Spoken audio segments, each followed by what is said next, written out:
At 4:01 in the morning, my phone lit up with 33 missed calls from my wife. The last thing she sent was just 4 words: "Don't come home tonight." I called back again and again. No one answered. By the time I reached my street, police cars surrounded my house. Yellow tape stretched across the porch I built with my own hands. An officer looked at me and said quietly, "Sir, you have no idea what your wife just did." I thought she was the victim of a home invasion.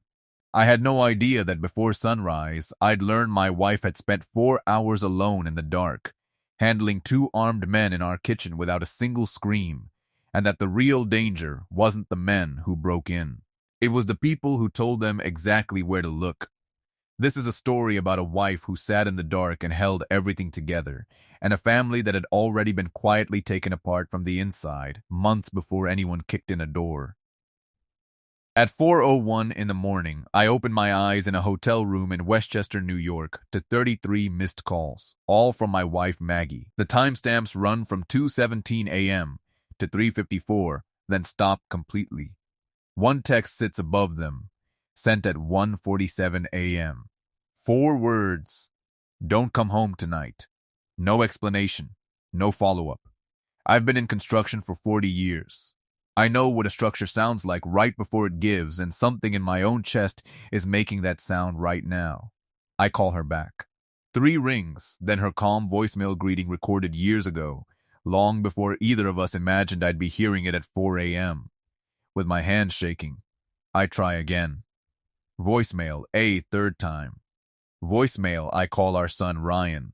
The line doesn't even ring straight to an unavailable message. I call our daughter Diana, a lawyer. 4 rings, then her practiced professional voicemail voice. 3 phones. 0 answers. My name is Frank Calloway. I'm 65. I've run Calloway Construction Group out of Queens for 4 decades, poured foundations in January ice, negotiated with men twice my size and half my patience. I built the company with borrowed equipment and a crew of 4 guys who weren't sure I'd make payroll. I have not been afraid of much in 65 years. Right now, I am afraid. I get dressed with shaking hands and drive south on I-678, radio off, because I need to hear myself think. I call Maggie 4 more times. Voicemail every time. I call Diana again, pick up the phone. "Something is wrong with your mother." She doesn't. At 4:39, I cross into Queens. At 4:44, I turn onto Maple Street and stop the truck in the middle of the road, because there are too many lights on my block for this hour. Blue and red lights cycling across every house. 4 patrol cars. An ambulance. Yellow crime scene tape stretched across the porch I built with my own hands 2 summers ago. I get out of the truck. My legs carry me toward the house without any input from my brain. A small crowd has gathered across the street, neighbors in coats over pajamas. Carol Marchetti, who's lived 3 houses down for 20 years, stands on her porch with an expression I can't read, something between grief and relief that I won't understand until much later. A young officer steps into my path. "Sir, you can't go any further. That's my house. I'm the husband." "Where's my wife?" He glances toward an older female officer by the front door. They exchange a look. Then, quiet enough that he probably thinks I can't hear, he has no idea what she just did. 6 words. They land somewhere behind my sternum. "What did she do? Is she hurt?" The female officer steps in. Detective Sandra Reyes, Queens PD. "Your wife is safe. She's inside. She's not injured." My knees do something they've never done before. I lock them. "Tell me what happened." "At approximately 2:07 this morning, 2 men forced entry through your rear door. Your wife was in the house. She contacted us, and officers were already positioned on the perimeter. Both men are in custody." Reyes watches my face. "Your wife handled the situation with considerable presence of mind, Mr. Calloway.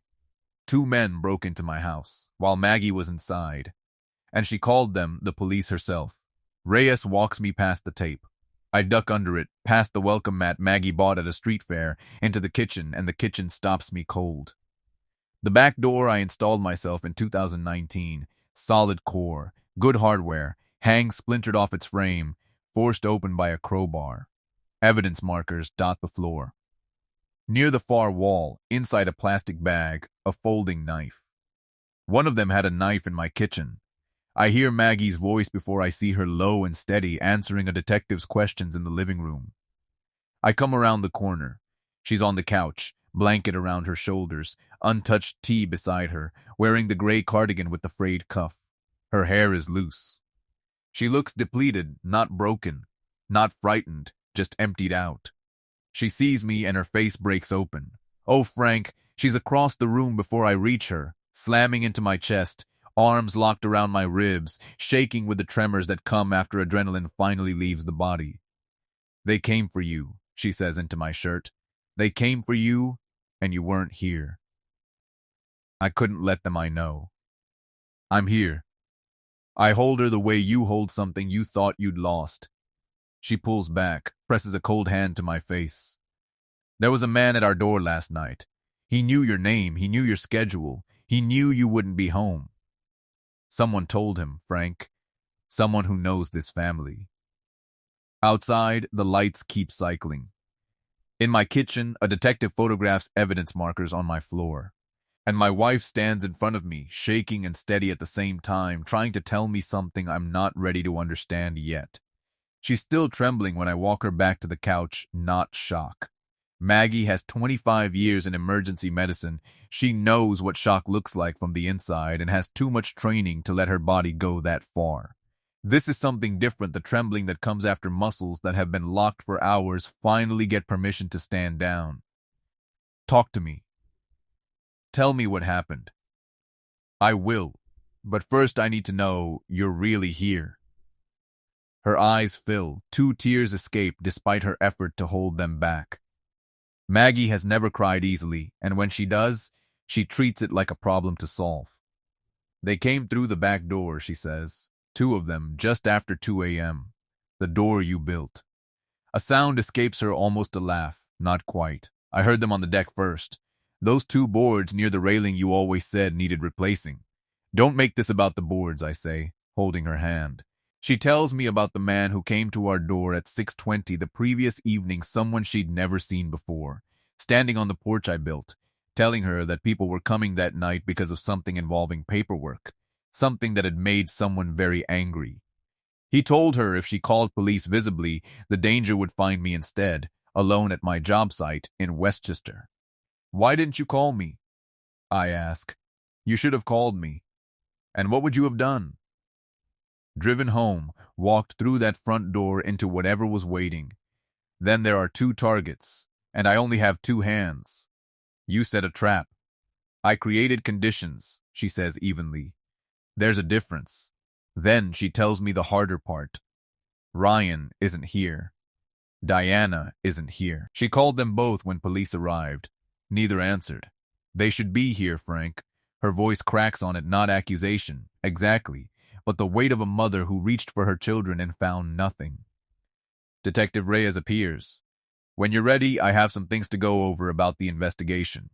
No rush, she says. Let me back up 22 hours to the ordinary Wednesday evening that started all of this the way Maggie told it to me 3 days later over coffee.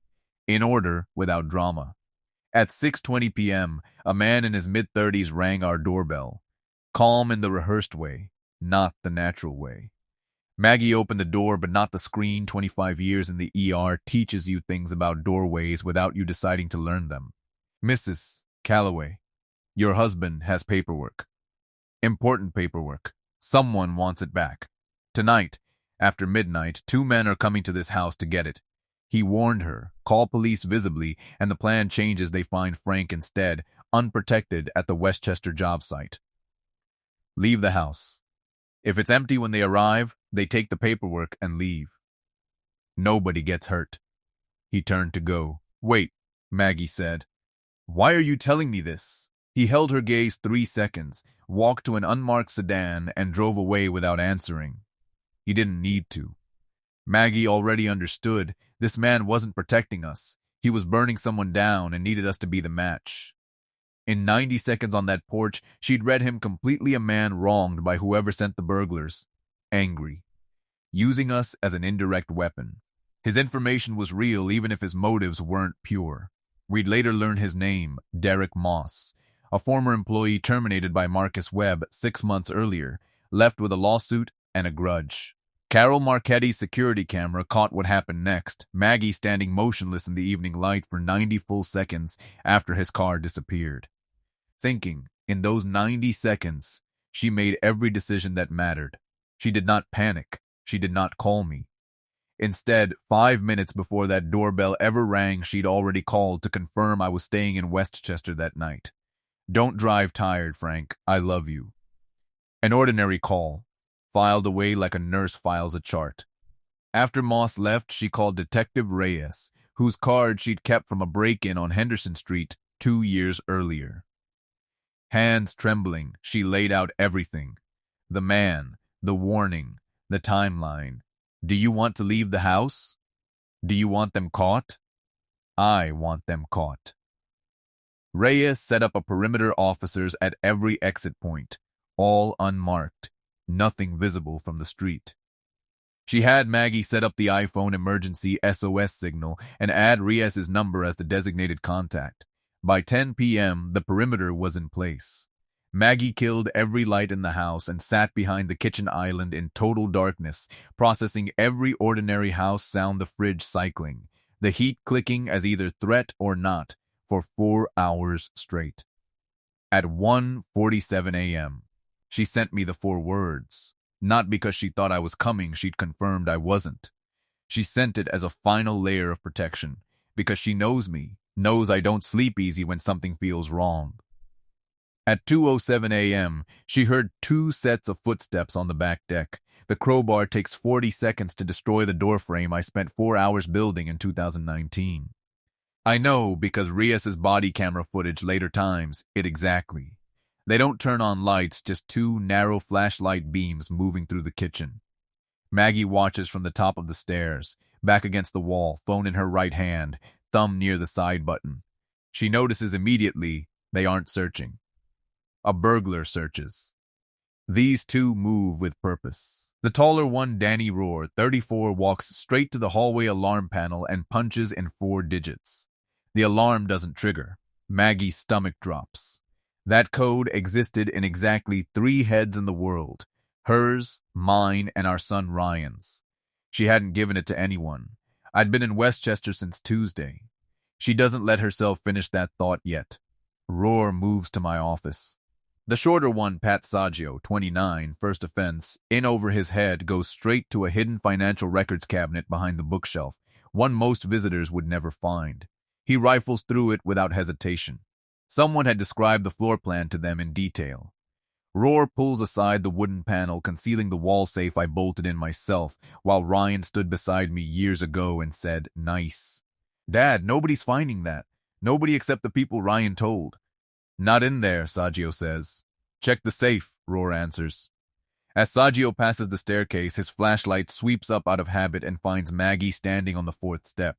She doesn't flinch. 25 years of ER training taught her that showing fear gives the other person information they didn't have. "There she is," Rohr says from the office doorway. 3 words, no surprise in them at all. That absence of surprise is what stops Maggie's breath, not the crowbar, not the men, not even the alarm code. It means someone had described her too, her habits, her schedule, not just a floor plan, a profile. She sees the folding knife clipped to Saggio's belt. Her thumb finds the side button. She needs a few more seconds before triggering the signal. She descends the stairs, slowly controlled, both hands visible, the same calm expression she's used 10,000 times with terrified families in ER waiting rooms. "Mrs. Calloway," Rohr says flatly, "we don't want any trouble. Then, you should have stayed home. The safe. Open it. I don't know the combination. True, I've never shared it with her. Call him. Get him on the phone." Saggio produces her phone, taken earlier from the kitchen counterproof. They knew it would be there too. Her hand doesn't shake as she takes it. She looks at my contact photo, me squinting into the sun at a Bronx job site, and thinks, if I call him, he drives 40 minutes straight into this, and I lose every variable I've spent 8 hours managing. She types the same 4 words again instead of calling, not because I would see them, but because sending them feels like pushing me further away from the danger. It's ringing, she lies. How long? Saggio's voice tightens. He sleeps heavy after long days, she says, and in that moment presses the side and volume buttons together. 3 seconds. A GPS signal fires across 2 blocks to Detective Reyes's phone. Reyes reads it, keys her radio, 2 words meaning move in, all positions, now, and starts toward Maple Street at a near run. Her team waits 90 seconds so every officer reaches every exit simultaneously.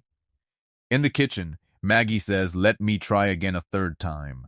Thumb ready for a second signal if needed." The 90 seconds pass. Front door, back door, side window, 3 simultaneous entries. Roar drops to the floor without being told. Saggio's hands shoot up so fast he stumbles into the wall. "Ma'am, are you injured?" "No," Maggie says. Her voice hasn't shaken once all night.